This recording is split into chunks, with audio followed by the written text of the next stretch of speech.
station, built here in 1866.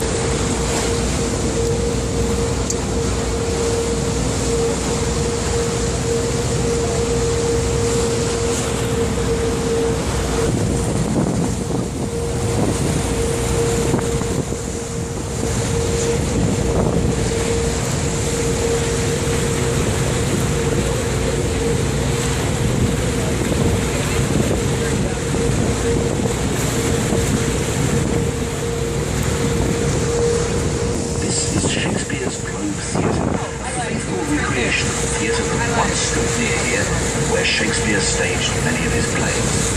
There are regular performances of this globe which recreate all the ambience of an Elizabethan theatre performance, except perhaps the smell of the audience.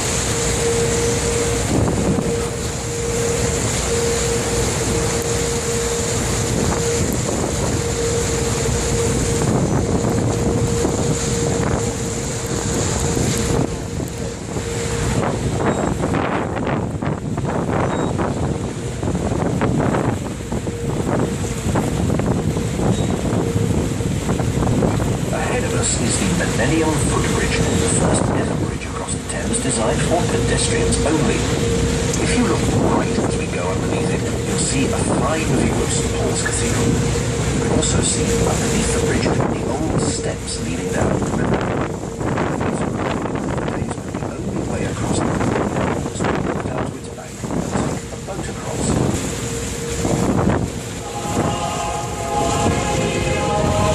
St Paul's Cathedral, landmarks of London, completed in 1711.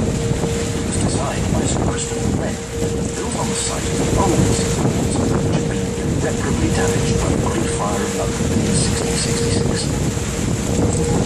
The great dome of the cathedral, second in size only to St Peter's in Rome, was designed originally to dominate the London skyline. Though it has since been joined by many other taller buildings, it's still a prominent and unmistakable landmark. The steep roof, the black spire coming up the top. This once housed the City of London School, which is over 500 years old, is still going strong in Europe, not far from here. On the other side of the river is a large central tower. If you look at the windows of the tower, they spell out OXO, OXO. The windows were installed by the building's owners after they were prevented from advertising their product OXO in conventional ways. Ironically, the windows lasted far longer than the poster.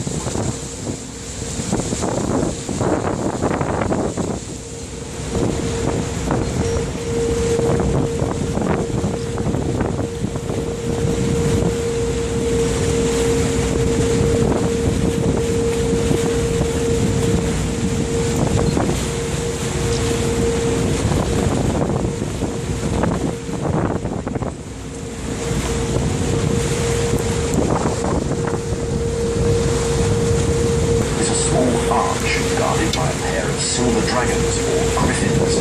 This marks the boundary between the city, the oldest part of London, which we're leaving behind us, and the relatively more modern western part of London. The city has always been fiercely independent, at one point even getting into a row with Queen Victoria about who owned the Thames. Coming up on either side of the river here, we have two strikingly different architectural styles. On the left is the 1970s concrete structure of the National Theatre, which has been likened to a multi-storey car park.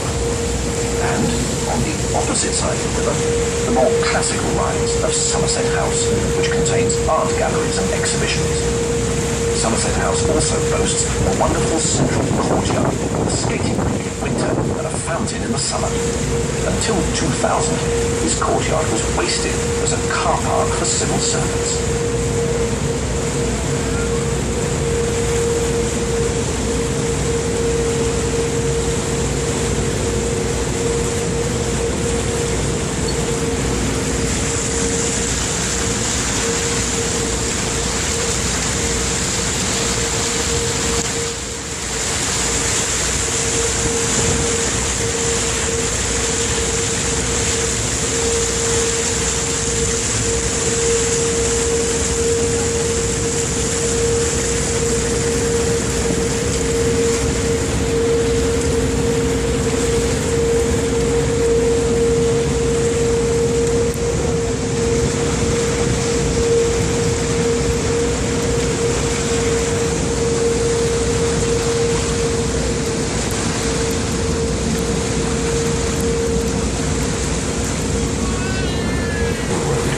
London's oldest monument.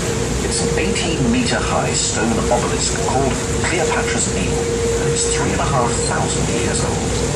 It was presented to Britain in 1819 by the Turkish Viceroy of Egypt, but the main problem proved getting it back to England. During the sea voyage, the ship got caught in a gale off the French coast, and Cleopatra's Needle was nearly lost forever. It finally took up its place beside the Thames in 1878. Ahead of us is a wonderful bridge, which now has 2 pedestrian walkways on either side of the rail bridge.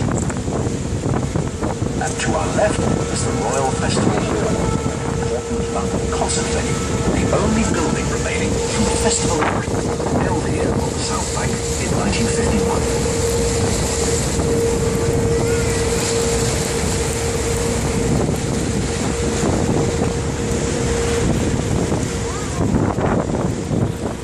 This was constructed as part of London's Millennium celebrations and has been tremendously popular. The wheel is constantly rotating slowly, and one full circle in one of the observation pods takes about 30 minutes.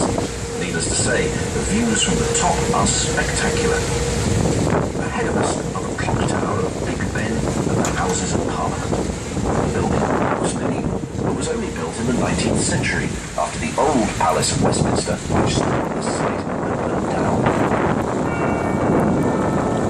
Big Ben is technically not the clock tower or the clock, but the huge bell inside. This is famous for its distinctive tolling on the hour, which became known around the world when it was used in wartime radio news broadcasts, and which is still used on British television and radio today. As we approach the pier, please remain seated until we have stopped. If you're getting off here, remember to take all your belongings with you, and to return your commentary receivers and headsets to the crew. These don't work if they're taken off the boat. If you want to join our sailings later today, simply check the timetable on the pier. We hope you've enjoyed your city cruise and hope to see you again soon. If you'd like to find out about our other services, please pick up one of our leaflets.